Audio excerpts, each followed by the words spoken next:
Congress just passed the biggest housing law I've seen in my real estate career. It's called the Road to Housing Act. It is now law, and part of what it does is put new limits on Wall Street landlords buying up single-family homes. If you're trying to buy or sell a house in Kansas City, you deserve the honest version of what this changes, because the investor feeding frenzy in our market peaked about 3 years ago. I watched it happen from inside the transactions. So today I'm breaking down what this law actually does and what it doesn't, and whether it's going to bring prices down. And stick around to the end, because buried in the back of this law is one short section that could be worth thousands of dollars to certain buyers. If you or your spouse ever wore a uniform, you need to hear it.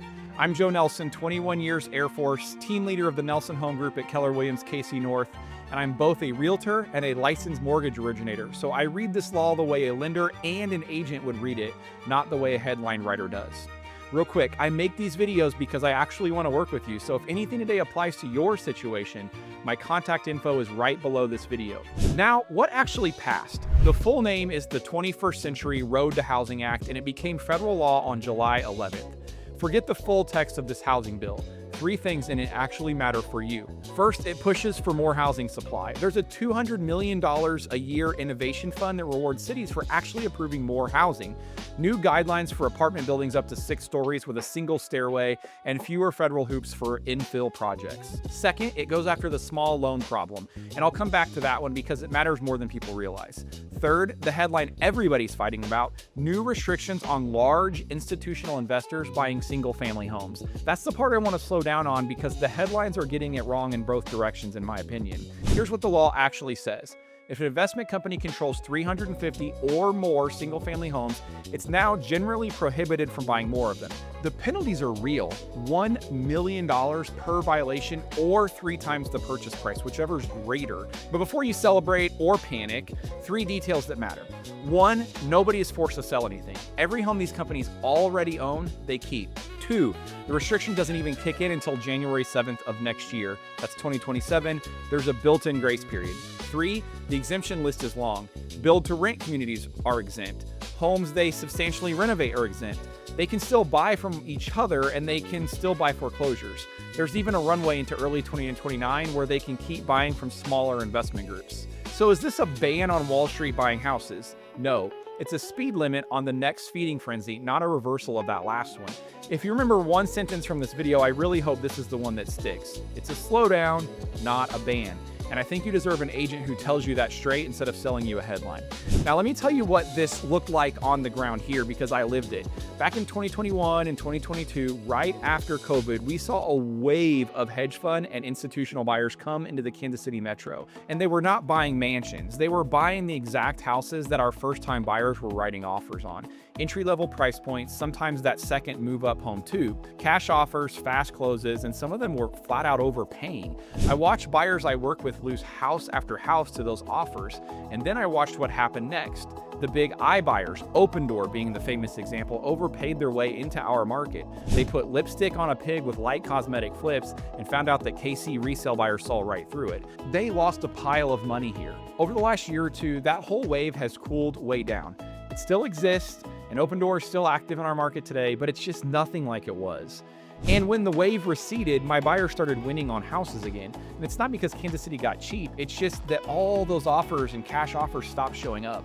My read, watching the offers come in, is that a lot of them priced themselves out with their own overpaying. I can't prove that part, but that's what it looked like from inside the deals. So here's the honest Kansas City picture. This law is closing the barn door after our local stampede already slowed, and what it really does is make it much harder for the next wave to form. By the way, the flip and resale model is mostly exempt from this law anyway. Homes bought to be fixed up and sold to actual families are carved out of the restriction. If you've been assuming you can't compete because Wall Street took over Kansas City, that story's a bit out of date in my opinion, and it might be costing you a house. If that's your situation right now, call or shoot me a text. My contact info is below the video. I work with people in exactly this position, and a 10-minute conversation could completely change your outcome. Now let's talk about what's in this law for first-time homebuyers specifically, because that's who got hurt the worst over the last several years. The piece with the most potential is the small mortgage pilot I mentioned at the top. Here's the problem it's attacking. It costs a lender roughly the same to originate an $80,000 loan as a $400,000 loan. But the small one pays a fraction, so most lenders quietly stopped writing them. That's a big part of why the cheapest houses in our metro either sit on the market or go to a cash investor. The new FHA pilot is built to make mortgages under $100,000 workable again for lenders. Now, the honest Kansas City math: most move-in ready starter homes around here cost well north of $100,000 these days, so this is a targeted fix, not a golden ticket. Where it could genuinely matter is condos, manufactured homes, and some of our older neighborhoods where solid houses sell cheap and financing has been the roadblock for those owner-occupied buyers. The law also raises FHA loan limits on manufactured housing, and it adds accessory dwelling units to the FHA Property Improvement Program, which is a real option if your family is thinking multi-generational. And it puts money into fixing the appraiser shortage, which has been quietly blowing up deals for years. What none of this does is write your down payment or drop your interest rate. So here's what I tell buyers right now. This law is the long game, and your loan strategy is the short game. The short game is where houses get won. If you're a first-time buyer, what you can do this year, not in 5 years, comes down to that short game. And it's exactly the conversation that we're having with buyers on a regular basis. So, the question everybody actually cares about: will the Road to Housing Act lower home prices in Kansas City? Straight answer: no, not anytime soon in my opinion. The supply side of this law is grants, pilot programs, and guidelines. Those take years to become finished houses, and none of them force our cities and suburbs to approve anything. Demand for entry-level homes is the Kansas City housing market still outruns the supply of them, and a law can't repeal that math overnight. What the law does is nudge the long game in the right direction. More starter-sized homes, small loans lenders will actually write, and fewer institutions competing with families for the same driveway. Personally, I'm glad to see it. I'm in favor of anything that gives young people and first-time buyers a legitimate fighting chance at homeownership, because I've watched that dream drift further and further out of reach, and I don't want to see a country where your landlord is a stock ticker and owning a home is something Americans used to do. But hope is not a strategy. If you're sitting on the sidelines waiting for this law to make Kansas City cheap, you're going to be waiting for a long time. If that's the fence you're on, reach out and let's look at your actual numbers instead. And if you're selling a house in Kansas City, this law touches you too, so let's be straight about that. Once the restriction kicks in next January, the biggest rental operators mostly step out of the buyer pool for existing homes. If you own an entry-level house, that can eventually mean one less cash offer at the table. But again, we're just not seeing those very much right now anyway. I'm not going to pretend that's nothing though. But remember what I told you about our market? That buyer pool already thinned out 2 years ago. If your exit plan was selling to a hedge fund at a crazy number, that ship mostly sailed before this law ever showed up. Flippers can still buy your house. iBuyers can still buy it, because homes purchased to be sold are exempt. Small local landlords under the threshold can still buy it, and regular families remain the deepest, most reliable pool of buyers, and often the most profitable for sellers anyway. Sellers, hear this: a well-priced house in Kansas City doesn't need Wall Street. It needs the right strategy. If you're thinking about selling and wondering what the realistic buyer pool looks like under the new housing law, reach out. I'll show you what your house would actually attract today, including investors, and you can decide with real numbers instead of headlines. One more group, and then the one thing I promised you. If you're renting from one of these big companies right now, this law hands you a couple of tools. Every large operator now has to publish a real renter outreach resource, an actual named contact for disputes, and they have to notify you about it in writing every year. That doesn't force them to fix your HVAC any faster, but for the first time there's a named human who has to answer you.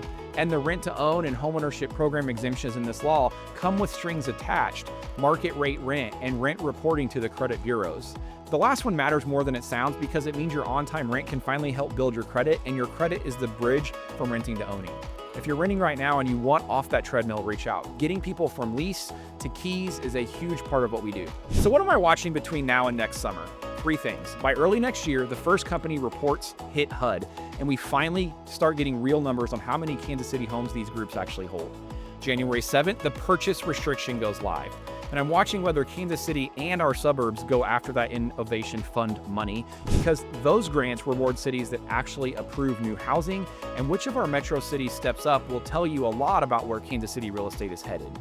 When those numbers drop, I'll break them down right here on this channel. So subscribe if you want the Kansas City version instead of those national headlines and their noise. Now, the thing I promised you at the top.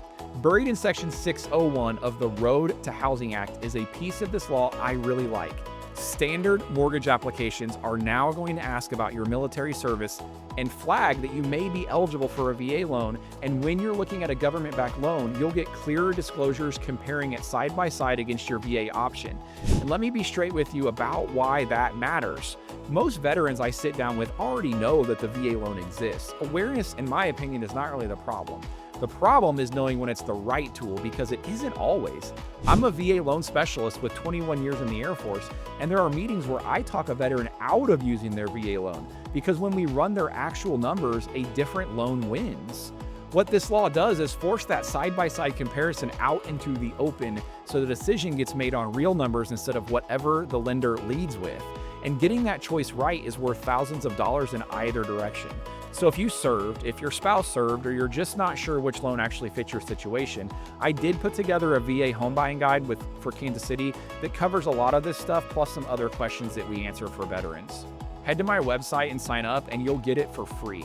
Here's the thing, again, I make these videos because I want to work with you. That's the whole reason I do this. If you're thinking about buying or selling in Kansas City, or you're a veteran trying to figure out your VA loan options, I want to hear from you.